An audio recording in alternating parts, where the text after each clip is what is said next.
Good morning. Kate here, bringing you this week's Monday Mission. And this one is all about other people, okay? And how to not be so triggered by other people and what to do when we are triggered by other people, okay?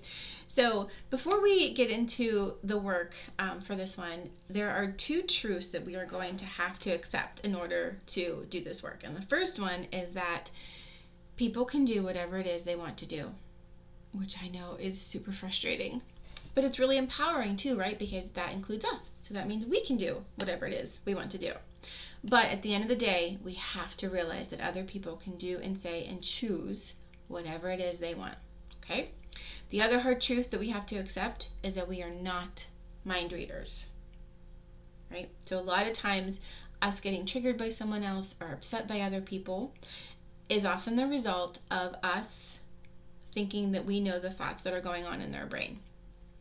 We are assuming that they're having certain thoughts. And we need to realize that we are not mind readers. We don't know that, right? So if we can accept those two truths, people can do whatever it is they want, and we are not mind readers, then we can do this work around being triggered by other people, okay? So I'm going to go through our process here and go through some examples to show what is maybe going on when we're triggered and what we can do instead, okay? So if you remember, as we've been talking about, there's an event or a circumstance or something that happens. We have thoughts about it. Thoughts create feelings. Feelings create our action or inaction, and then we get a result, okay? So we have us in this column, so you, me, right?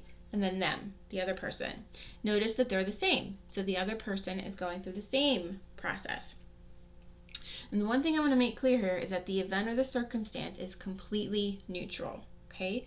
It has to be a fact, observable, something that can be proved in a court of law, that other people can see and be proven, okay? It does not have any meaning attached to it. When we start attaching emotion and meaning to it, then we're getting into a thought, okay? So for example, you may think up here that my mother-in-law hates me is an event. It's a circumstance, but it's not. Unless she has literally come up to you and in quote said, I hate you, that is not an event or a circumstance. It's a thought, okay? You have a mother-in-law, that's a thought, or I'm sorry, that's an event, that's a circumstance, right? But she hates you is when you're getting into the thought line because you're attaching meaning to it, okay? So I wanted to make that clear. All right, so let's go through an example of a mother-in-law, okay?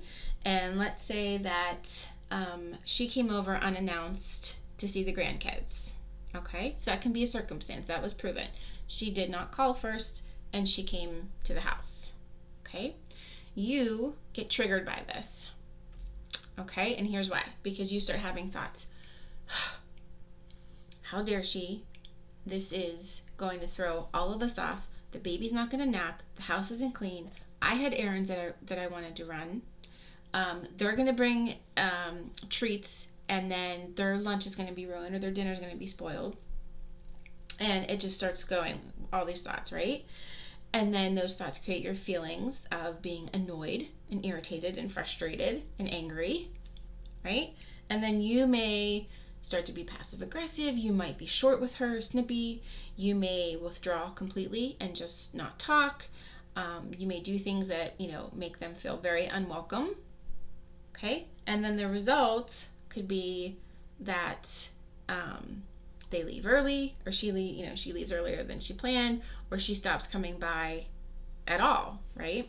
Who knows? I don't know what the result would be. But you can see what's going on your side of this interaction, right? What's happening here for you, though, is that you are thinking that you know what's going on for them. So in your brain, you think that you know that this happened. You're thinking, she came over to see the grandkids. And you're projecting that her thoughts were, I'm going to throw off her day. I'm going to ruin the day. I'm going to spoil the kids' dinner. And I want to make sure that they don't nap.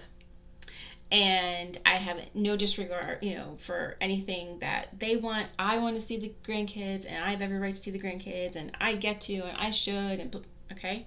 So in order to be so triggered and upset with her over on this side, you have to be thinking that that's what's going on in her brain.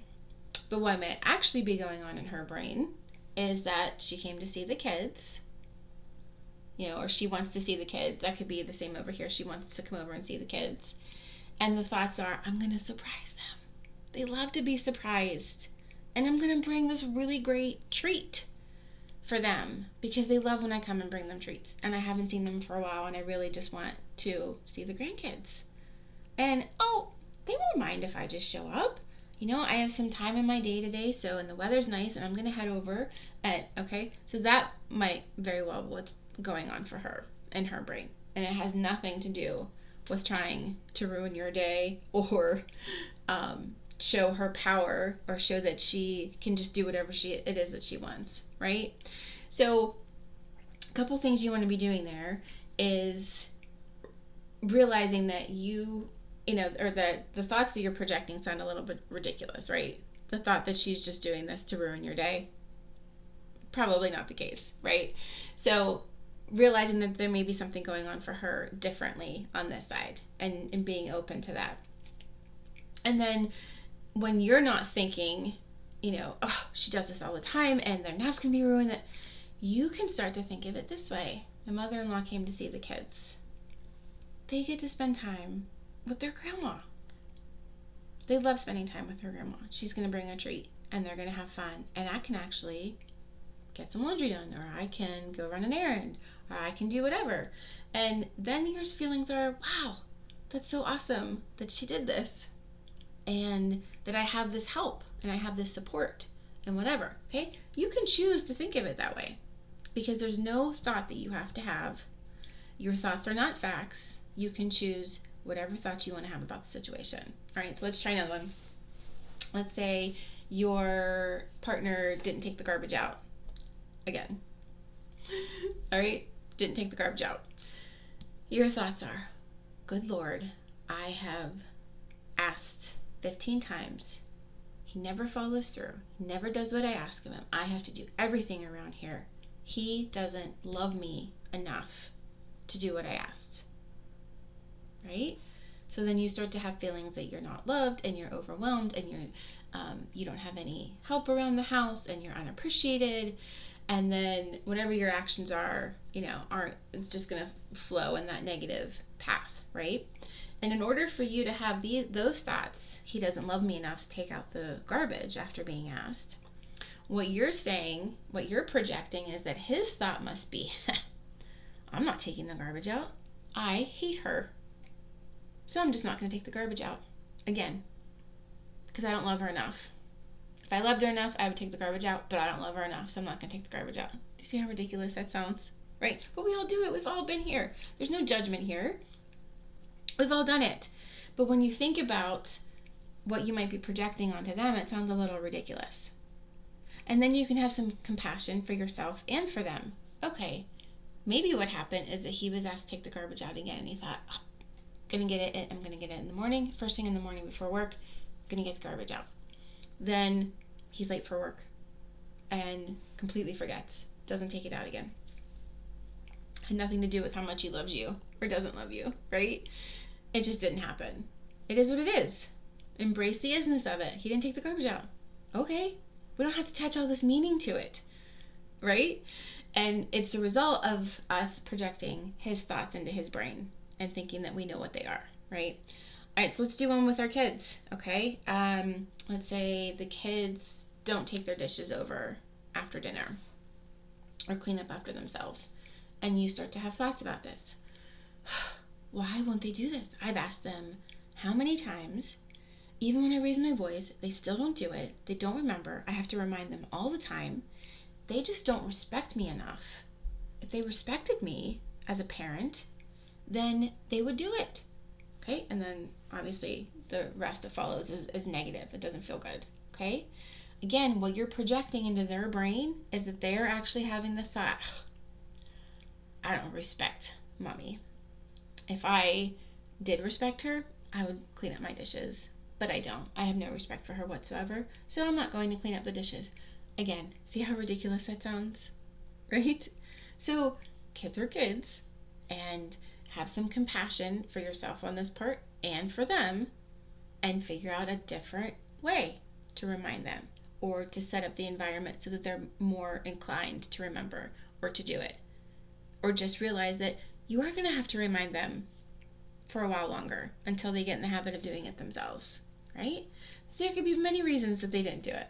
But to think that it's because they don't respect you, that's us projecting over here and pretending that we're in their brain and thinking that we know that they just don't respect us, so they're choosing not to do what we asked, right? Okay, do you see how ridiculous it is? And again, there's no judgment there. We all do it. But if you really think of it in those terms, you can think, okay, there's really no reason to be triggered here. I just need to change my thoughts around it, and I need to think about what might be going on in their brain and what thoughts they may be having about it, and then work together to figure that out, right? Okay, so that's your mission this week, should you choose to accept it, is to, next time that you're triggered by someone, ask yourself, first of all, am I making sure that the event is neutral and I'm not attaching meaning to it? Okay?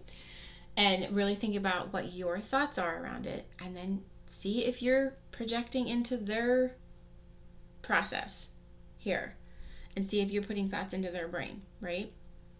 And ask yourself if you truly accept that people can choose to do whatever they want to do and that we're not mind readers, okay? And try to process it that way. All right? So that's your mission.